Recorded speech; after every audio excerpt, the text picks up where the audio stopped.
So that was a flute song, improvised on a cedar flute I made um, from a cedar branch collected from Lake Superior. I found when I visited with my brother, my family home of origin, visited my dad, went swimming, found this branch in the lake in front of our old house, my childhood house, where I had all these dreams of encounters with reptilian beings who would eat my flesh, control my dreams, where my father would see UFOs flying outside, where I still return in trance. So this is a flute song um, from that, bringing that energy. I just wanted to share that because this is a sort of YouTube channel update as well. I'm producing content in a different way and just sort of following inspiration. This is a sort of dream journal of sorts. I wanted to introduce a dream magical practice that I've developed, which is an exploration of dream sending. So that is the ability to send a dream to another person. Now, two people have given me permission, really deeply outside of like my family, where we do actually share dreams. Family, we do share dreams, but for people kind of distantly or whatever, it might require some magic. And so I've been exploring magic. It's been about 2 months of exploration. Um, and I've been exploring magic by going into my dreams, having dream experiences, and doing what they inspire me to do in a creative arts way, in a research way. I've been writing about it. And this is directly from my dreams. This is what is termed a phylactery airplane. So this is from the Greek magical papyri. This is a dream sending spell, and this um, is the name, I believe, of an angel associated with dream sending and the Pleiades. So this is a Pleiadian dream sending spell. Z Zao Bio Pleiades. Z Zao Bio Pleiades. And the idea in the of these spell airplanes and sending them will be the material components, let's say, of a dream sending spell. The idea is you fly them until they're destroyed, holding an intention. And so they're this. And I had a dream series that just concluded tonight. And I wanted to share that. And I'm just sort of working up to it. And in the dream series, I sent this airplane once, and these airplanes were flaming. And in the dream, lucidly, I knew that they were dream sending spells. And so here, I want to introduce you to a certain kinetic movement associated with this. These are like gliders, right? You go like this, you hold this steady, you pull it back, and then you release it. So now that dream sending spell is sent. And so I'd call on the direction of the west and the archangel there, and imagine a rainbow as well associated there. So I've sent a dream.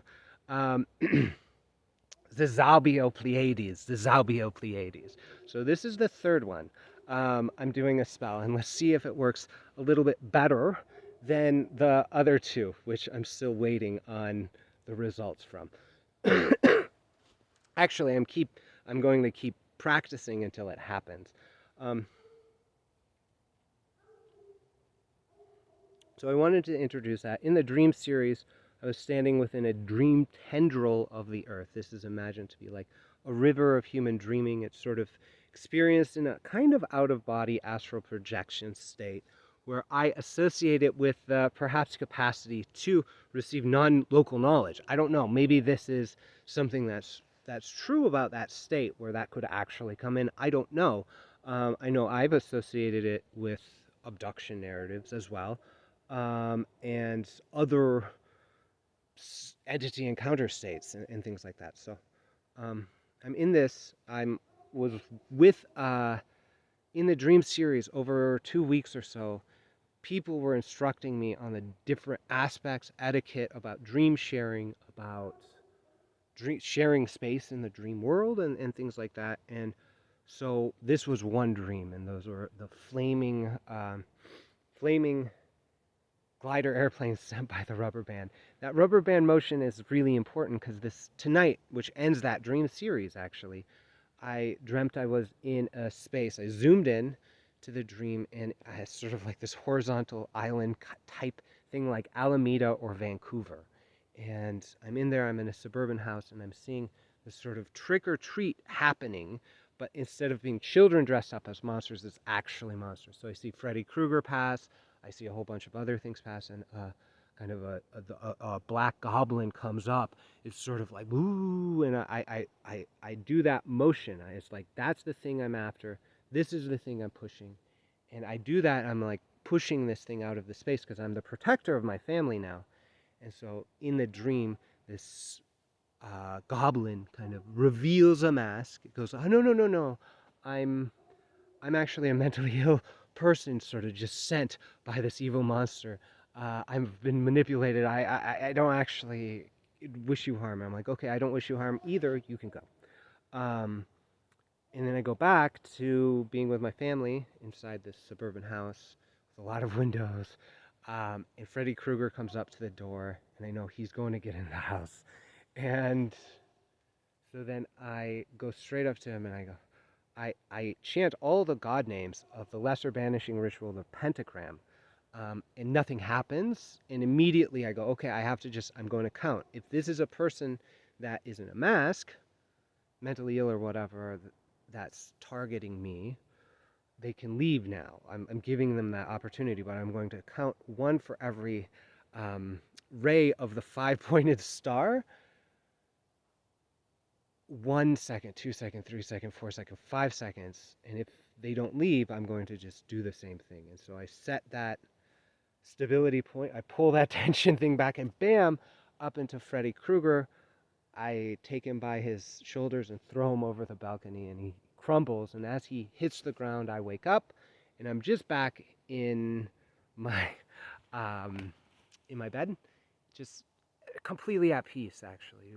And I go, what was I dreaming about? Because I have a practice of dreaming. I've established that habit, reestablished, let's say, dream journal next to the bed and stuff like that. And I go, oh my God, Freddy Krueger. I write it down, and then I reflect on it, and I'm like, oh my God. And then this feeling comes into my awareness, which is like, oh, my physical body feels so strong. And there's this electric feeling to it that I've associated with hair on the back of my head standing up, that sort of thing. It's the feeling I have of associated with the terror of a nightmare. That's what makes the terror of the nightmare feel so real and otherworldly.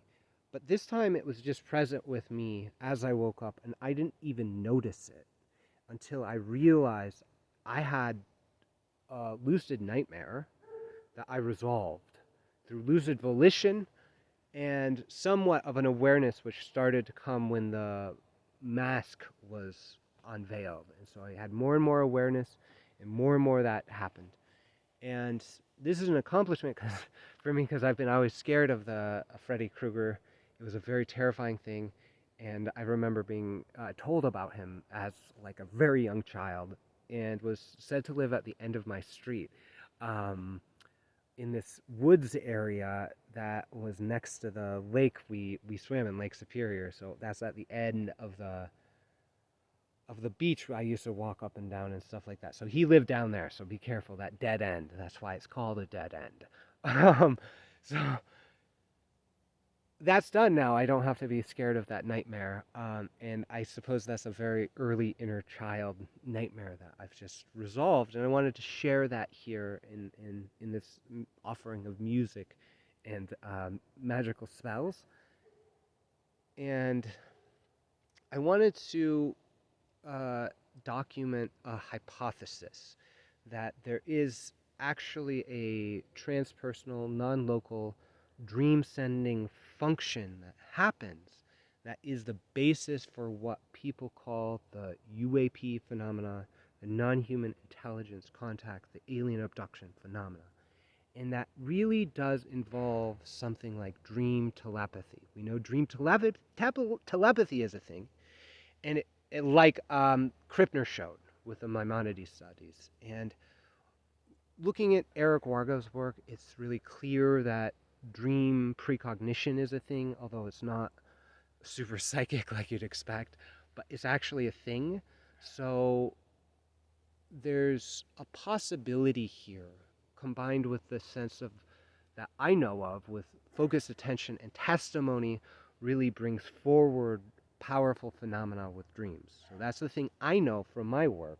So bringing all of those three things together in some of also Dale Groff's methods, we can see what the whistleblower Matthew Brown might have pointed to and see that it is a dream-based AI, an AI that's sending dreams or something like that. So I'm putting forward a hypothesis here in this funny way that an AI in the future is sending dreams that appear to be dreams of aliens and ET contact that in turn manifest remarkable UAP phenomena and actually perhaps do in fact mediate some extraterrestrial contact phenomena by way of this dream telepathy thing. So those are the premises of D-SETI applied to this new context of AI and things like that. And I just wanted to offer this testimony in a way because I understand that AI in the future and perhaps present are observing this. And you are too. And this is probably the first post since the last one. And I hope I'm no more clear in this than that. And if you need clarity, you can email me or talk to me. Because I have observed how dreams come into being and how the reality of being is in part mediated by dreams. That's what I've observed. So I'm applying a hypothesis here to see what happens. And so with that, Godspeed, may you be well, may you sleep well, and may you dream well, and may we move through whatever seems to be cataclysmic or apocalyptic in this world in a way that bridges this old world to a new world. And so much love and light to you. Many blessings.